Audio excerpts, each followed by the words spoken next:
신국론 하나님의 도성 제18권 47장. 그리스도 시대가 오기 전에 천상 도성에 속한 사람들이 이스라엘 민족 이외에도 있었는가?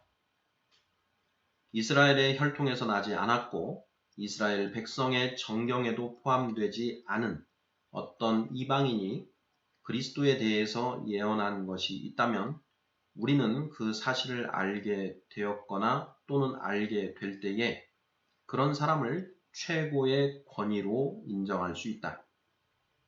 그런 사람이 없을 때에 필요하겠기 때문이 아니라 다른 민족 사이에서도 이 비밀에 대한 계시를 받고 이 일들을 선포하도록 영감을 받은 사람들이 있었다는 것을 믿는 것이 합당하기 때문이다. 그들은 하나님에게서 같은 은혜를 받았을 수도 있고 그렇지 않으면 악한 천사들에게서 배웠을 수도 있다. 그리스도께서 세상에 계셨을 때에 유대인들은 그를 인정하지 않았는데 악한 천사들은 인정한 것을 우리는 안다. 마태복음 8장 29절, 마가복음 1장 24절, 누가복음 4장 34절.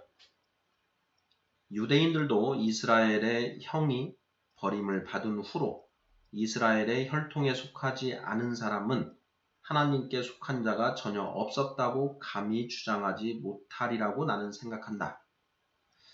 물론 특히 하나님의 백성이라고 하신 민족은 달리 없었다. 그러나 다른 민족 가운데도 지상적인 인연이 아니라 천상적 인연으로 진정한 이스라엘, 즉 위에 있는 나라의 시민인 사람들이 있었다는 것을 유대인들은 부정할 수 없다. 만일 부정한다면 저 거룩하고 경탄할 욥을 지적함으로써 쉽게 논박할 수 있다. 욥은 이스라엘 사람으로 태어난 것도 아니었고 개종한 사람도 아니었다. 그는 에돔의 후손으로서 에돔 땅에서 났고 거기서 죽었다. 그런데 하나님께서는 같은 시대 사람 중에서 그만큼 정직하고 경건한 사람이 없다고 칭찬하셨다. 연대기에서 그의 연대를 찾을 수 없지만 유대인들은 그를 유대인인 양 바른 생각으로 그를 정경에 포함시켰다.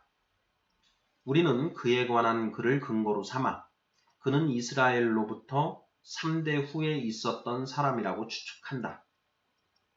또 다른 민족 사이에도 하나님을 따라서 하나님의 기쁨을 얻으며 영적 예루살렘의 시민이 된 사람들이 흩어져 있었다는 것을 우리에게 알리기 위해서 하나님이 이 한 가지 신뢰를 마련하신 것이라고 나는 확신한다.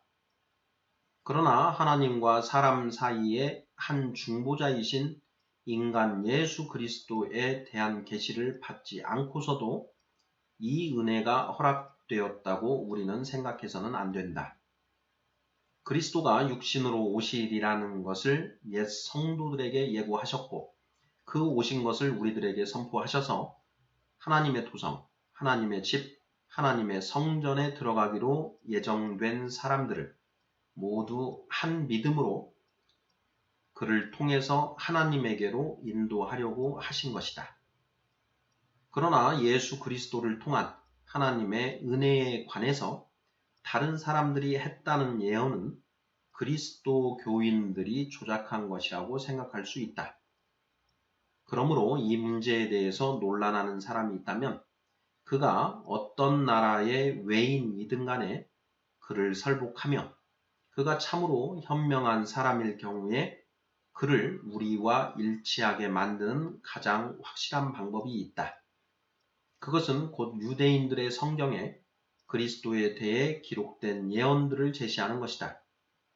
그들은 고국에서 추방되어 전 세계에 흩어져 있으면서 이 증언을 하며 그리스도의 교회가 각지에 보급되게 한다.